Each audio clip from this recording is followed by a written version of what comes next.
Bonjour MT là-bas. Bonjour. Donc, vous pouvez dire qui vous êtes, ce que vous faites. Vous êtes auteur, auto-éditeur. Je suis auteur et auto-éditeur. D'accord. Je sais même plus si auto-auditrice. Oui. Professionnellement, je suis conseillère principale d'éducation depuis une dizaine d'années. Donc, parallèlement, j'ai été aussi présidente. Je suis présidente d'une association socio-culturelle qui propose en fait des activités aux enfants principalement. Et après, on a élargi sur les adultes. On propose des cours d'anglais, des cours de théâtre et on a fait de l'art plastique et de la cuisine. À côté de ça, je fais plein de trucs. À côté de ça, je suis aussi adjointe au maire. Sur le premier mandat, j'avais une délégation sur la jeunesse. Sur le deuxième mandat, je suis sur l'information jeunesse, l'égalité des chances, l'insertion et la politique de la ville et référente des quartiers. D'accord. Vous pouvez dire dans quelle ville ou ça doit rester secret? Je sais pas, c'est à Roissy-en-Brie après. Roissy-en-Brie. D'accord. Comment s'intitule votre livre et pouvez-vous en faire un résumé, s'il vous plaît? Il s'intitule Renaître de mes cendres. En fait, c'est un roman feel good sur les épreuves de la vie. En fait, on a toujours l'impression que notre vie, elle est comment dirais-je, elle est millimétrée, comme du papier à musique.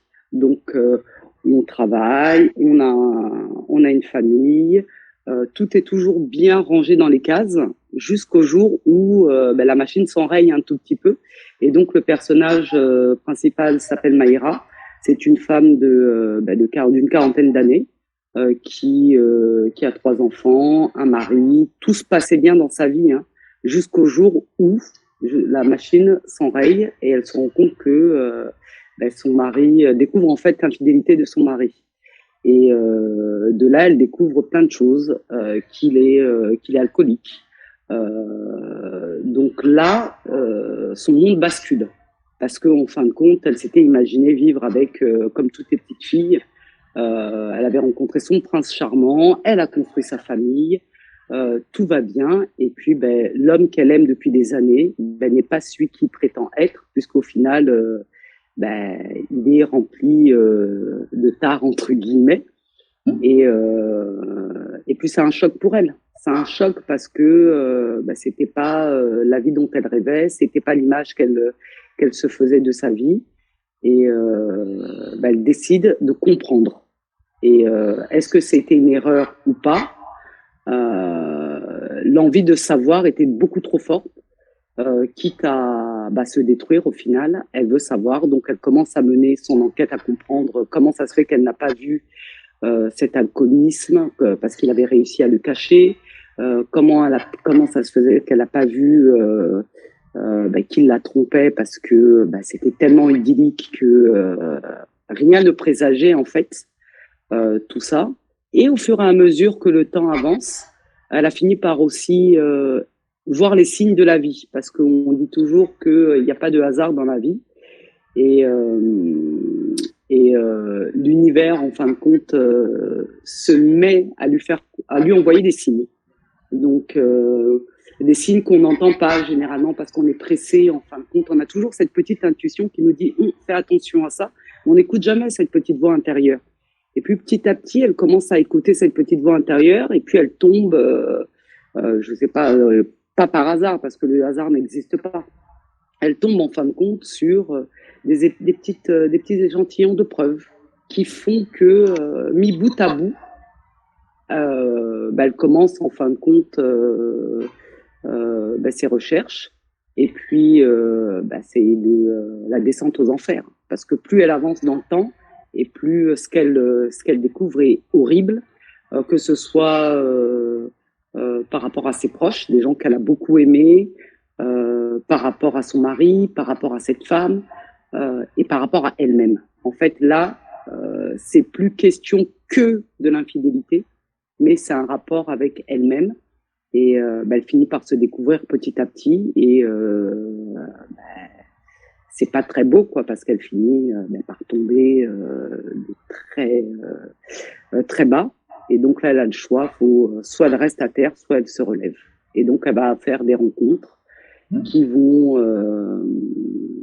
l'emmener à faire un espèce de voyage initiatique où elle finit par apprendre beaucoup sur elle-même et puis petit à petit essayer de se relever.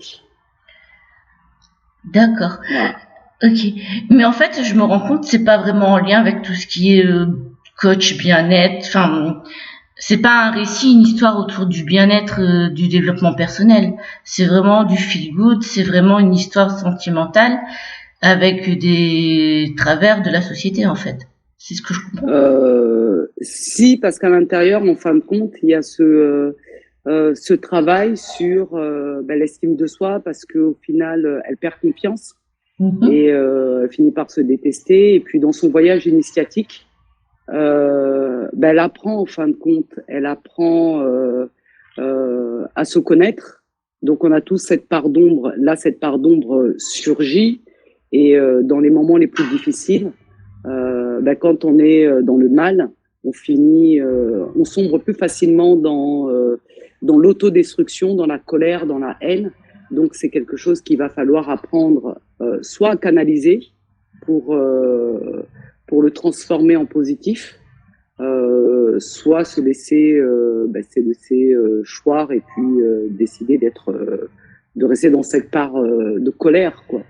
C'est vraiment un travail sur les émotions, sur la prise de conscience de qui on est. Parce qu'en fait, pour avancer dans la vie, pour avancer dans ses projets, dans les objectifs qu'on s'est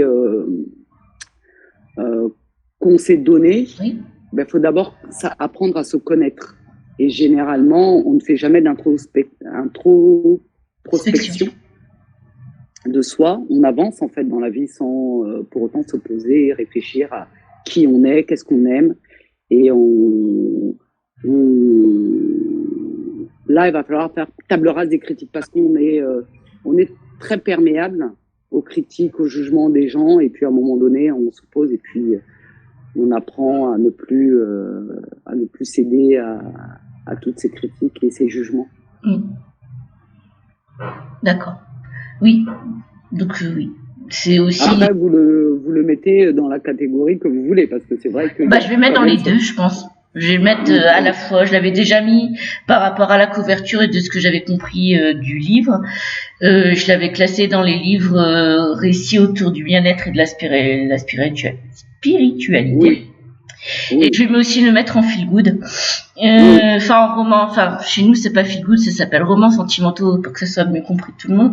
Romans sentimentaux, romans d'amour et d'amitié.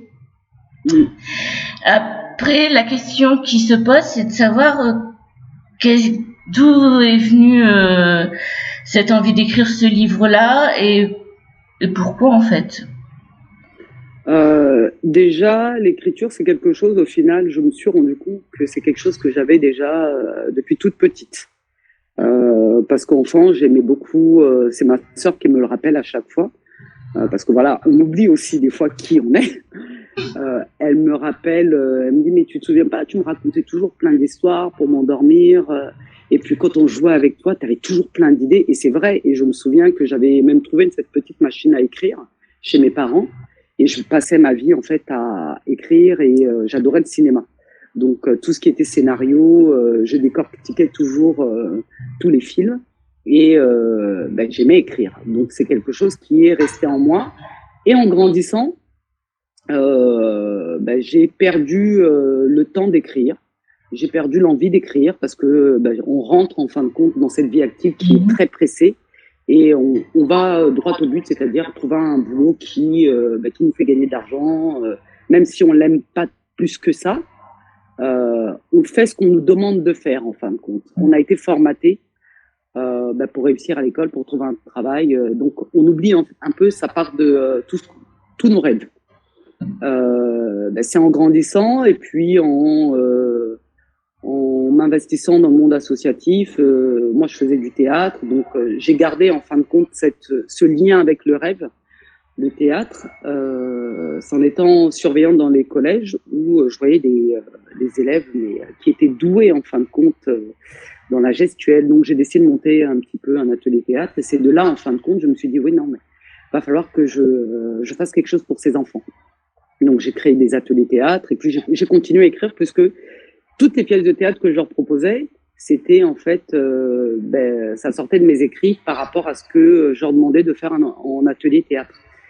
Donc voilà, comme ça j'ai continué à écrire. Et puis un peu plus tard, c'est en observant mes amis, en écoutant leur vie, où je me dis, en fait, la vie de tout.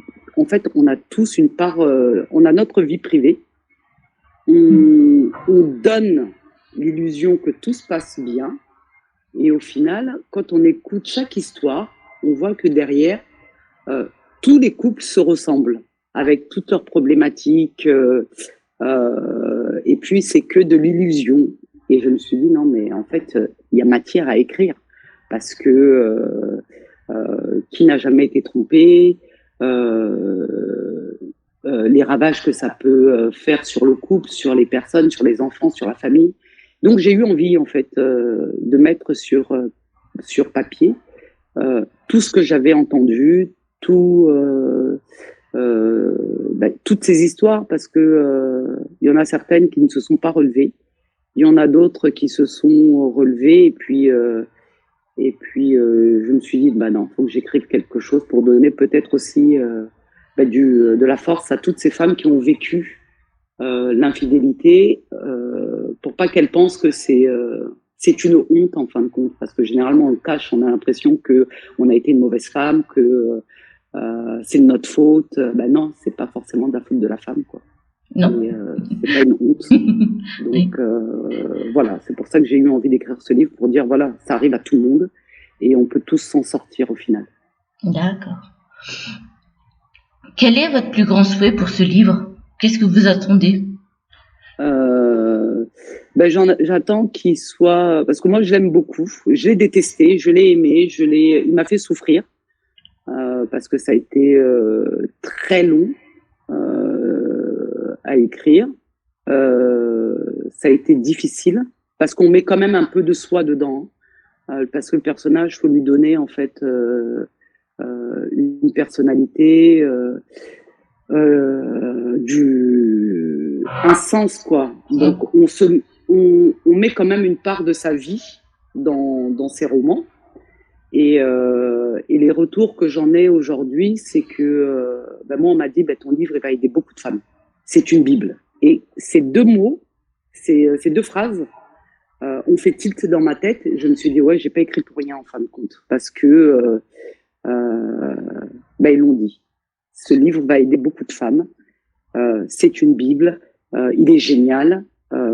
Et donc voilà, je veux que j'aimerais bien que beaucoup de femmes le lisent pour qu'elles puissent s'épanouir et se dire voilà, on peut aller de l'avant. On n'est pas, c'est pas de notre faute en fait.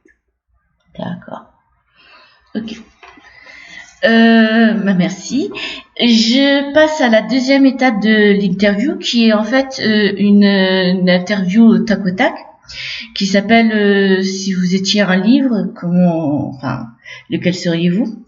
C'est tiré d'une activité du livre 1001 activités autour du livre, justement, de Philippe Brasseur, qui a été publié en 2003 et réédité en 2013 par Casterman.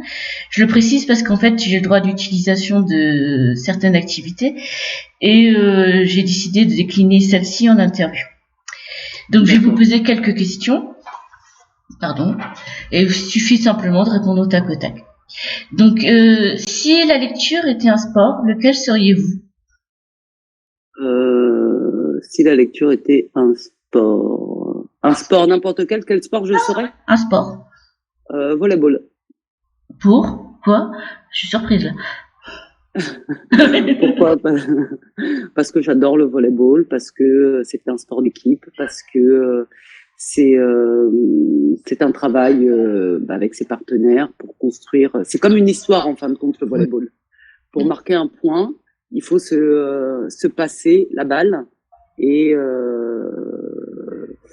construire quelque chose, construire une technique pour marquer le point. Et le livre, c'est la même chose. On construit, on part. Les mots, en fait, c'est comme des équipes. C'est comme une équipe, en fin de compte. Donc, on construit le livre pour arriver à une histoire, en fin de compte, chaque chapitre, pour marquer un point, en fin de compte, pour le terminer. Ah bah, très bonne réponse. J'aime beaucoup. Merci. Si vous étiez à un endroit où il fait bon lire, lequel seriez-vous? La plage.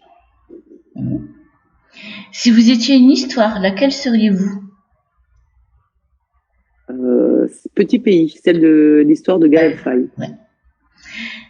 Si vous étiez un professionnel du livre, lequel seriez-vous? Un auteur, un auto-éditeur, un éditeur, un illustrateur, un traducteur, etc. Un éditeur. Ok. Si vous étiez un livre à emporter sur une île déserte, lequel seriez-vous? Il y en a tellement. Je veux dire Gaël Faye. La Tresse. J'ai beaucoup aimé ce livre. Et enfin, si vous étiez une BD, laquelle seriez-vous? Mortel Adèle. J'aime bien parce que vos réponses sont très atypiques par rapport aux autres auteurs et c'est parfait. Merci. Bon, bah, j'en ai terminé. Vous avez d'autres choses à apporter, à dire?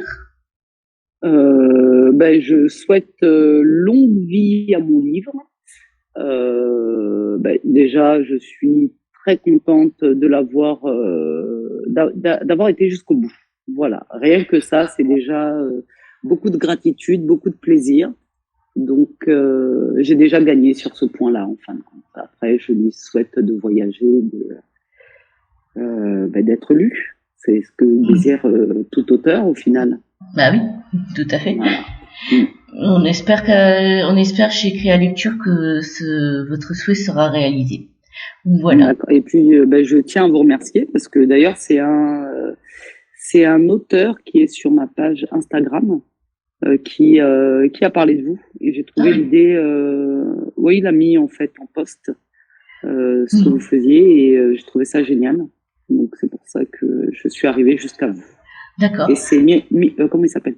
Son livre, c'est Mirifique. Hello. Voilà. Ouais, c'est un pseudo, mais c'est Hello. Bon, moi, j'en ai terminé avec votre interview. Je vous remercie. Puis, à très bientôt. Si vous avez un deuxième livre, ou bien si vous désirez participer à une animation lecture, ou quelque chose comme ça, on est dispo.